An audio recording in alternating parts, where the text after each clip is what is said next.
Bienvenue dans ce nouveau numéro de l'invité du jour. Dans le trésor de pensée, Antoine-Claude Gabriel Jaubert a dit « Tous les biens sont périssables, excepté les talents et la vertu ». À mes côtés aujourd'hui, un jeune artiste pétri de talent qui a su l'imposer contre vents et marées. C'est Ja Rule. Bienvenue sur notre plateau. Merci. Et merci de m'avoir reçu aujourd'hui. Avec plaisir. Alors, qui est Ja Rule ? Ja Rule est un danseur comique.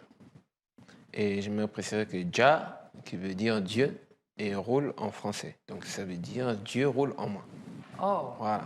MKG, qui veut dire vous, Kevin, Gaël. Donc j'associe les deux, Ja Rule, MKG. Donc votre vrai nom c'est Mvou Kevin, Gaël. C'est pour cela qu'on voit MKG en fait. Très bien. Alors, vous faites de la danse comique. Oui. Qu'est-ce que la danse comique ? La danse comique, en fait, c'est un style que j'ai créé moi-même. C'est parce qu'en venant à Libreville, vu que j'étais à Mwanda, et j'ai regardé un peu beaucoup de danseurs, et j'ai vu qu'il y avait des gars très spécialisés dans le hip-hop. Et moi, pour être particulier, il fallait que je crée quelque chose. Ensuite, j'ai eu l'idée, je me suis inspiré de Jim Carrey, de Benny Hill et de Charlie Chaplin. Donc, j'ai commencé à créer des numéros comiques. Donc, c'est-à-dire, je danse en faisant rire les gens. Ce qui n'existait pas au Gabon. Et ensuite, je me suis dit, bon, vu que les danseurs ont tout le temps des bafoules, des jeans, tout ça, donc il fallait que je sois bien en veste pour faire un peu sérieux, le danseur sérieux, mais comique. Faire un peu décalé. Voilà, pour être un peu dans différents endroits, parce que vous savez qu'à l'époque, bon, maintenant on accepte un peu dans les mariages, les danseurs un peu vêtus un peu différemment. Mais le plus souvent, c'était les costumes, là on vous respecte et tout ça. Donc dès que je fais ça, donc j'ai associé un peu beaucoup de styles de musique. Donc je faisais la danse hip-hop dans l'humour. Voilà. Waouh. J'ai créé la danse comique. Et la danse comique, donc c'est une invention de monsieur Ja Rule. Ja Rule. Racontez-nous, comment est-ce que votre passion pour la danse a rythmé votre enfance ? Ça a été vraiment difficile. Difficile parce que mon papa, il n'aimait pas la danse. Donc voilà. J'avais deux passions, la danse et le dessin. Et dans la danse, mon papa, il ne voulait pas du tout. Et quand j'allais chez maman, je profitais à danser. Parce que tous mes oncles étaient des danseurs. D'accord, c'est dans la famille. Oui, tous étaient des danseurs. Donc, j'ai regardé les chorégraphies de mes oncles et ensuite, j'ai commencé à danser. Donc, à l'âge de 11 ans, j'allais dans les bars, pas parce que j'étais un voyou, mais j'allais dans les bars pour voir deux grands danseurs. Donc, un qui s'appelait Shimbe et l'autre qui s'appelait Young. Et quand ils dansaient, c'était vraiment incroyable. On avait l'impression de voir le courant passer dans le corps. Il vous a inspiré ? Oui, et je suis allé vers eux, j'ai dit, mais apprenez-moi. Ils m'ont dit, non, il faut que tu te débrouilles. En 2009, oui. Sur une troupe de 25 danseurs, vous avez été repéré pour participer à une tournée mondiale. Comment est-ce que tout ça s'est déroulé ? Enfin, sur 18 quand même, pas sur 25 ? J'aimerais d'abord préciser qu'avant que je n'arrive à Libreville, j'ai écouté une voix qui a parlé fortement à mon oreille, que va à Libreville, tu vas vivre de ton talent. Et j'ai dit à maman que maman, Dieu me dit, va à Libreville et tout. Elle, c'est au français, donc c'était vraiment une violente dispute entre elle et moi. Et ensuite, mais tu vas suivre une voie, tout ça là. Ensuite, je suis arrivé. Et quand je suis arrivé, papa aussi, là-bas, c'était vraiment la croix. Et le Centre culturel français m'a appelé qu'il y a un spectacle. Je suis arrivé et c'était une compagnie française qui s'appelait la Cire Révolution. Ils revenaient de Bordeaux. Ils sont en tournée africaine. Et ensuite, ils nous ont appelés le lendemain pour faire des échanges. Et ce jour, je me souviens, je vous assure que j'avais 100 francs. Donc, j'ai pris Sogatra pour me rendre à Sainte-Marie. Je suis venu en retard, donc tout le monde se moquait de moi. J'étais mal vêtu, c'était compliqué. Quelqu'un qui vient du bled, comme on dit souvent les jeunes. Et voilà comment on nous a fait des échanges et tout. Et dans ces échanges, j'ai été celui qui a marqué cette compagnie. Et ils m'ont dit, voilà, ils m'ont appelé que c'est toi qu'on a pris sur les 25 danseurs au Gabon pour faire le tour du monde avec nous pendant 3 ans. Et c'est comme ça que j'ai démarré. C'est accompagné d'une belle histoire. Une nouvelle histoire, parce que j'ai jamais payé un seul billet d'avion jusqu'à aujourd'hui. Je vais alors vous inviter à regarder cet élément. D'accord.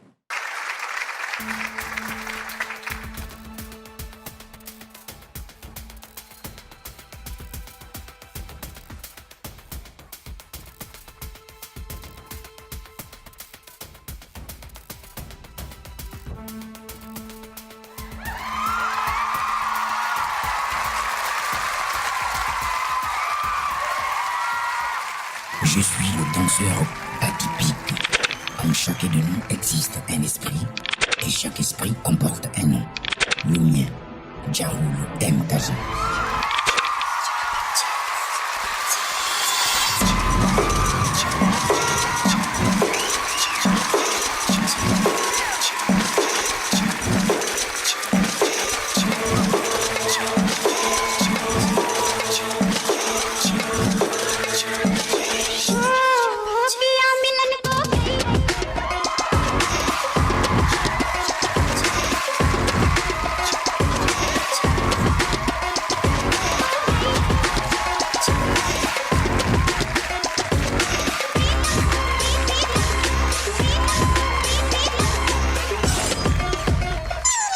Waouh, c'est impressionnant ce qu'on vient de Impressionnant. voir. Ouais.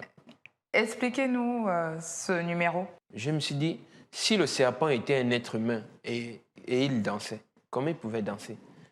Et le serpent ne peut pas faire les mouvements comme nous. Le serpent va ramper, va rentrer dans les choses, va se plier. En parce parlant que- de rentrer dans des choses, on vous a vu dans une valise. Comment est-ce que vous faites pour vous contorsionner autant? C'est-à-dire que dans la valise, je suis masqué. Donc Alors pourquoi le masque? Oui, le masque, c'est parce que je voulais être un peu différent. Parce que lorsqu'on me regarde danser, on a l'impression que c'est un semblant de Michael Jackson. Mais entre-temps, non. Tous mes costumes de scène, c'est moi-même qui les dessine et qui les crée. On découvre beaucoup de, beaucoup de tiroirs Oui. de Djaroul. C'est un artiste Oui. complet. Ouais.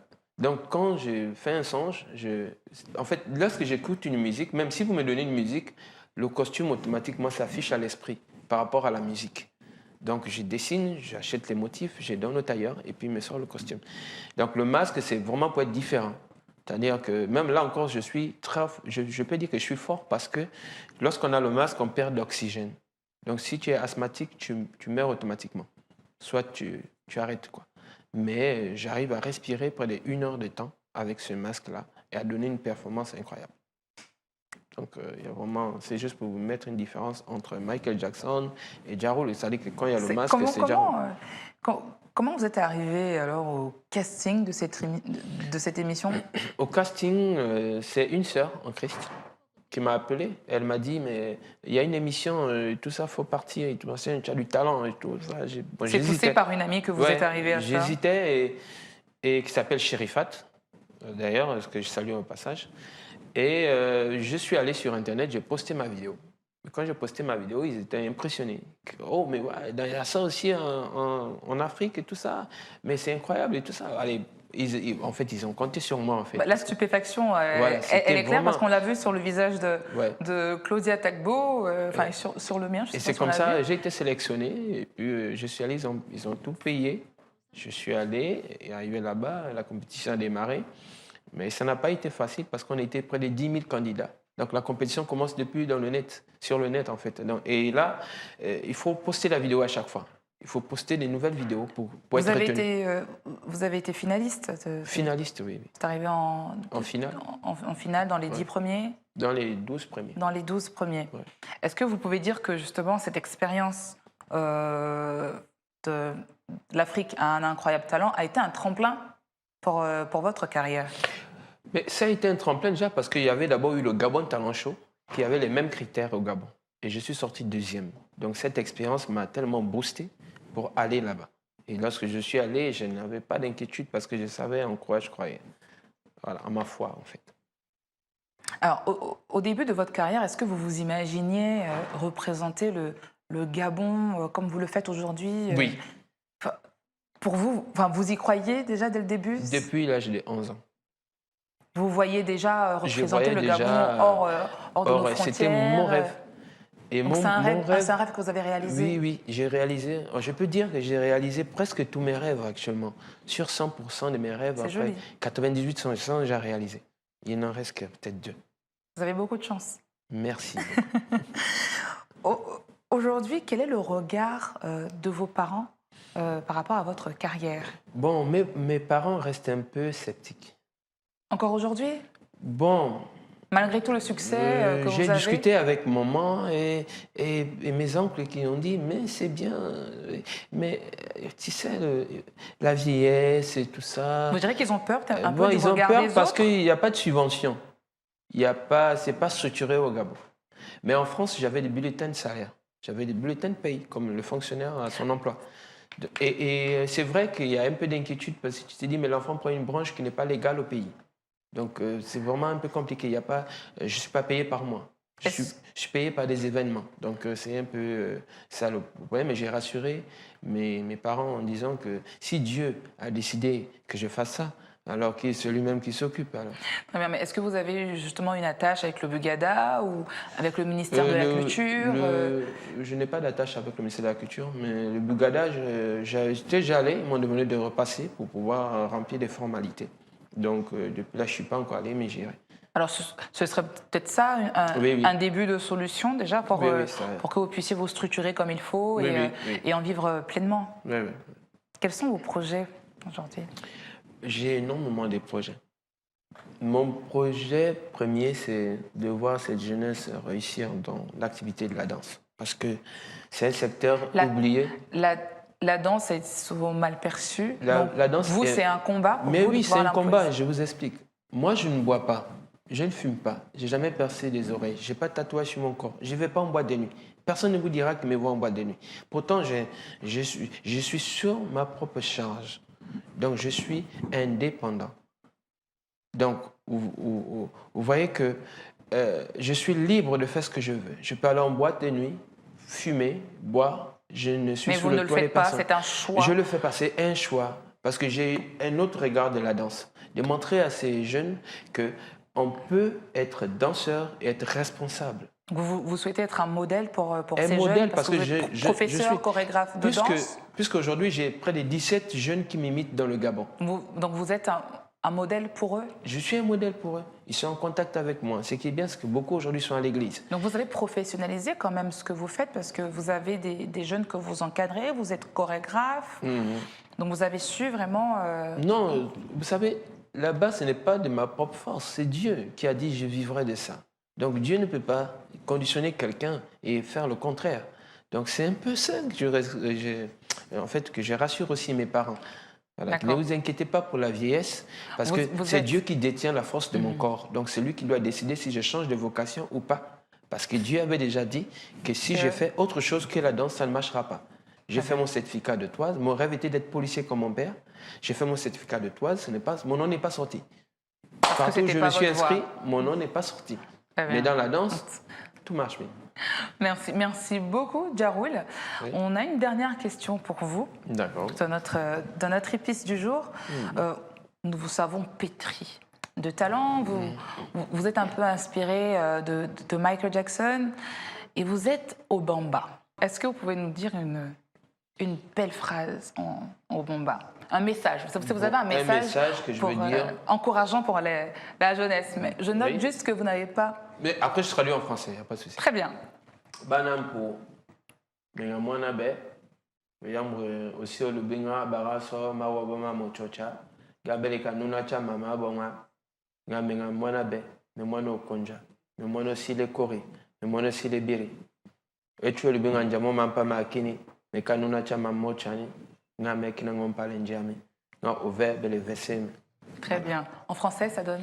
J'ai dit qu'actuellement, les jeunes rentrent dans les conneries. Les jeunes parlent de conneries. Vous, il faut vous abstenir. Et je suis votre frère, je suis au Bamba, je suis de l'Ekori, je suis de l'Ebiri. Et je danse avec la force de Dieu. Je ne suis pas rentré dans n'importe quoi, je danse avec la force de Dieu. Un beau message. Merci. Merci en tout cas d'être passé sur notre plateau. C'était un réel plaisir de vous savoir avec nous. Je peux inviter les gens, je suis ma page Djaroul MKG, Facebook. D'accord. Et puis, c'est fait. Voilà. En tout cas, on vous souhaite beaucoup de courage et de succès dans ce que vous faites. Merci. Je vous en prie. Merci à vous, amis téléspectateurs, de nous avoir suivis sur Gabon 24. Retrouvez-nous sur nos réseaux sociaux, Facebook, Twitter et en direct sur YouTube.